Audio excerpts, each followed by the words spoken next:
సంగీత దర్శకుడిగా కెరియర్ ప్రారంభించి హీరోగా ఎంట్రీ ఇచ్చారు విజయ్ యాంటోనీ. సంగీత దర్శకుడిగా కొనసాగుతూనే నటుడిగా సెలెక్టివ్ సినిమాలతో దూసుకెళ్తున్నారు. ఆయన హీరోగా నటించిన 25వ చిత్రం శక్తి తిరుమగన్ తెలుగులో భద్రకాళి పేరుతో రిలీజ్ అయింది. తృప్తి రవీంద్రన్ కథానాయిక, రియా జితు, సునీల్ కిరఫలాని, సెల్ మురుగన్ కీలక పాత్రధారులు. తమిళంలో అరవితో విమర్శకుల ప్రశంసలు అందుకున్న అరుణ్ ప్రభు దర్శకుడు. దర్శకుడిగా ఇది ఆయనకు 3వ సినిమా. తెలుగు, తమిళ భాషల్లో శుక్రవారం ప్రేక్షకుల ముందుకి వచ్చిన ఈ సినిమా ఎలా ఉందో చూద్దాం. కిట్టు సెక్రటేరియట్లో పవర్ఫుల్ బ్రోకర్. రాజకీయ నాయకులు, ఐజీ ట్రాన్స్ఫర్, ఎమ్మెల్యేల మర్డర్ వరకు ఎలాంటి పనైనా క్షణాల్లో పూర్తి చేయగల సామర్థ్యం ఉన్నవాడు. ఇవే కాదు, సాధారణ జనాలకు మంచి చేస్తూ పేరు ప్రఖ్యాతలు సంపాదించుకుంటాడు. ఢిల్లీలో పెద్ద పదవిలో ఉన్న మేడంకి చెందిన 300 ఎకరాల ల్యాండ్ విషయంలో కిట్టు కలగజేసుకోవడంతో దీని వెనుక ఉన్నది ఎవరా అని మేడంతో పాటు దేశానికి రాష్ట్రపతి కావడమే టార్గెట్గా పెట్టుకున్న అభ్యంకర్ కిట్టుపై నిఘా పెడతాడు. 12 ఏళ్లుగా బ్రోకర్గా పనిచేస్తూ 6,000 కోట్లు కూడబెట్టాడని బయటపడుతుంది. దాంతో అతన్ని అరెస్ట్ చేయిస్తాడు అభ్యంకర్. ఆ తర్వాత కిట్టు ఏం చేశాడు, అసలు అతని నేపథ్యం ఏంటి, బ్రోకర్గా అంత మొత్తం ఎందుకు సంపాదించాడు, దానిని ఏం చేశాడు అన్నదే మిగతా కథ. కిట్టు ఓ పవర్ఫుల్ బ్రోకర్. దేశంలో ఏ పనైనా చేయగలడు అని చూపించే ఎలివేషన్లతో కథ మొదలయ్యింది. కిట్టు చేసే ప్రతి పని ఆసక్తిగా కథను ముందుకు తీసుకెళ్లింది. కథ ఎక్కడ మొదలైంది, ఎక్కడికి వెళ్తుందనేది ప్రేక్షకుడి ఊహకు అందకుండా దర్శకుడు రన్ చేశాడు. స్టోరీ రన్లో ఎత్తులు, పై ఎత్తులు, ఇంటెలిజెన్స్ ఆకట్టుకున్నాయి. కిట్టును పోలీసులు అదుపులోకి తీసుకునే వరకు కూడా కథ అత్యంత వేగంగా నడుస్తుంది. బ్రోకర్గా ఉన్న ఎంతో మందికి మంచి చేస్తూ అతని టార్గెట్ ఏంటో చెప్పకుండా ఆసక్తికరంగా నడిపించారు. అక్కడి దాకా పెద్దగా పేరు పెట్టక్కర్లేదు. ఇంటర్వెల్ నుంచి కథ ట్రాక్ తప్పిన భావన కలుగుతుంది.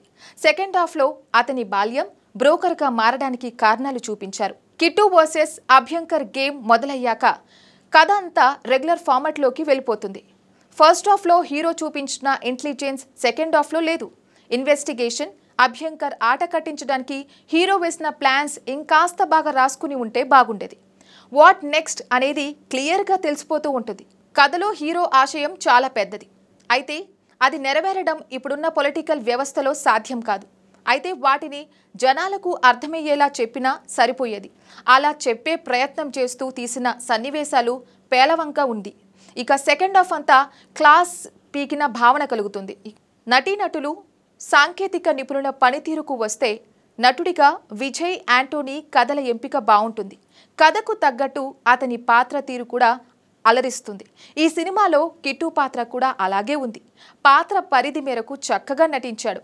ఇక హ్యాండ్సమ్గా ఉన్నాడు. హీరోయిన్ తృప్తి రవీంద్రది చిన్న పాత్రే. కిట్టుకి భార్యగా చక్కని నటన కనబరిచింది. రాష్ట్రపతి కావాలని కొన్నేళ్లుగా తపన పడుతున్న వ్యక్తిగా, రాజకీయ నేతల వెనుక ఉన్న మాస్టర్ మైండ్ ప్లాన్స్ ఇచ్చి గవర్నమెంట్ను శాసించే వ్యక్తిగా సునీల్ కిరఫలాని ఇందులో కనిపించారు. ఆ పాత్రకు ఆయన న్యాయం చేశాడు. స్పెషల్ ఆఫీసర్ రామ్ పాండేగా కిరణ్ నటన బాగుంది. ఇన్వెస్టిగేషన్ సీన్స్ కొంత బాగున్నాయి. రియా జీతు కూడా ఇన్వెస్టిగేషన్ టీంలో కనిపించి మెప్పించారు. హీరోకి సపోర్టివ్ రోల్లో మారుతిగా సెల్ మురుగన్ అలరించారు. సినిమాటోగ్రఫీ బాగుంది. విజయ్ యాంటోనీ సంగీతం సినిమాకు ప్లస్ అవుతుంది. నేపథ్య సంగీతం ముందుకు తీసుకెళ్లింది. నిర్మాణ పరంగా కూడా బాగుంది. ఇక సెకండ్ హాఫ్లో కొన్ని సన్నివేశాలకు కత్తెర వేయవలసింది.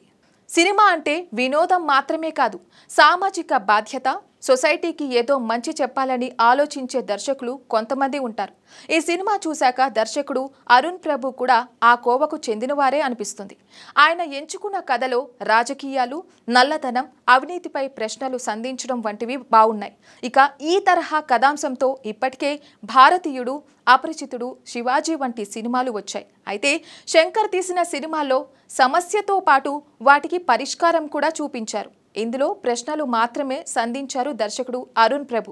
ఆ విషయంలో సక్సెస్ అయ్యారు. కానీ వాటికి పరిష్కార మార్గం చూపించి ఉంటే రిజల్ట్ ఇంకా బాగుండేది. సినిమా ముగింపు తేలిపోయింది. ప్రస్తుతం రాజకీయ వ్యవస్థ, కేంద్రం మీద కూడా పంచులు బాగానే వేశారు. పొలిటికల్ థ్రిల్లర్ కథలు ఇష్టపడేవారు ఎలాంటి అంచనాలు లేకుండా వెళ్తే కొంతవరకు సంతృప్తి చెందుతారు. రెగ్యులర్ సినీ గోయర్స్ను మాత్రం ఆకట్టుకోవడం కష్టమే.